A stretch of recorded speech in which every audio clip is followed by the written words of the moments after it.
Deputy CM Bhatti Vikramarka Hastina పయనమయ్యారు. TPCC chief పై హస్తినలో కసరత్తు కొనసాగుతున్న నేపథ్యంలో భట్టి హస్తిన యాత్ర ఉత్కంఠగా మారింది. సీఎం రేవంత్ ప్రస్తుతం ఢిల్లీలోనే ఉన్నారు. నిన్న ఏఐసీసీ అధ్యక్షులు ఖర్గేతో పాటు కాంగ్రెస్ అగ్రనేత రాహుల్ గాంధీ, కాంగ్రెస్ జాతీయ ప్రధాన కార్యదర్శి కేసీ వేణుగోపాల్తో సమావేశమయ్యారు. ఇవాళ భట్టితో కాంగ్రెస్ అగ్రనేతలు చర్చించే అవకాశం ఉంది. భట్టితో చర్చల అనంతరం టీపీసీసీ ప్రక్రియను కాంగ్రెస్ హైకమాండ్ కొలిక్కి తేనున్నట్లు తెలుస్తోంది. ఇదే అంశానికి సంబంధించి మరింత సమాచారం మా ప్రతినిధి ప్రేమ్ అందిస్తారు. ప్రేమ్, చెప్పండి, ఎన్ని గంటలకు ఈ భేటీ ప్రారంభం కాబోతోంది? ఇలా పొద్దున 7 గంటలకు హైదరాబాద్ నుండి ఢిల్లీకి వెళ్లారు డిప్యూటీ సీఎం భట్టి విక్రమార్క.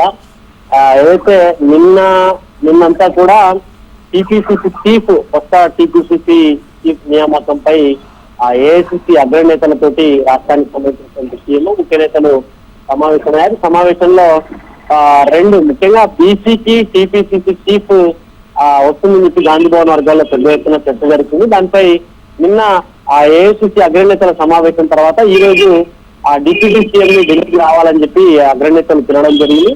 దాంట్లో భాగంగా పొద్దున్నే ఢిల్లీకి వెళ్లారు.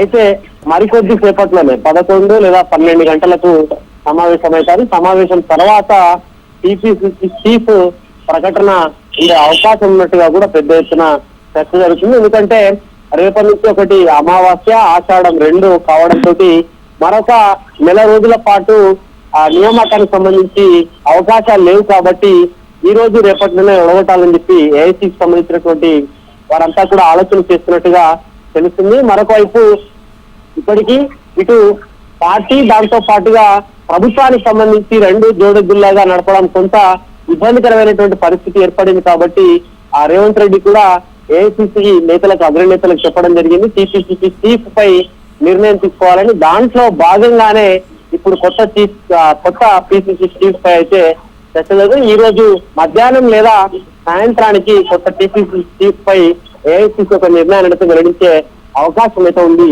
ఇలా ప్రేమ్, కొత్తగా చేరిన వారికి అవకాశం ఇచ్చే ఛాన్స్ ఉందా?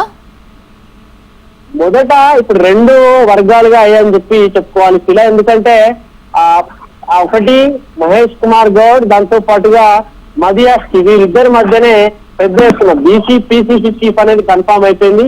పెద్ద ఎత్తున ఈ ఇద్దరి మధ్యనే పోటీ నడుస్తుంది. ఒకవైపు మదియాస్కి ఏమో ఏఐసీసీ అగ్రనేతలు అటు సోనియా గాంధీ కానీ, రాహుల్ గాంధీ, ప్రియాంక గాంధీ, ఖర్గే, కేసీ వేణుగోపాల్ వీరంతా కూడా అత్యంత సన్నిహితంగా సోనియా గాంధీ కుటుంబంతో మదియాస్కి ఉంటాడు. మరొక వైపు ఇటు మహేష్ కుమార్ గౌడ్ కూడా ఏఐసీసీలో సాన్నిహితంగా ఉంటారు. కానీ ఇద్దరిలో రాష్ట్రానికి సంబంధించినటువంటి సీనియర్లు ఎవరైతే ఉత్తమ్ కుమార్ రెడ్డి కానీ, కోమటిరెడ్డి, భట్టి విక్రమార్క, శ్రీధర్ బాబు లాంటి వారు మెజార్టీ సీనియర్ నాయకులు ఎవరికైతే సపోర్ట్ చేస్తారో వారికి పీసీసీ చీఫ్ గా వచ్చే అవకాశం ఉన్నట్టుగా కూడా గాంధీ భవన్ లో చర్చ నడిచింది. ఒకటి కొత్త వ్యక్తులకు, పార్టీలో కొత్తగా వచ్చిన వ్యక్తులకైతే పీసీసీ చీఫ్ రావడం అయితే కష్టమవుతుంది. Right, thank you Prem.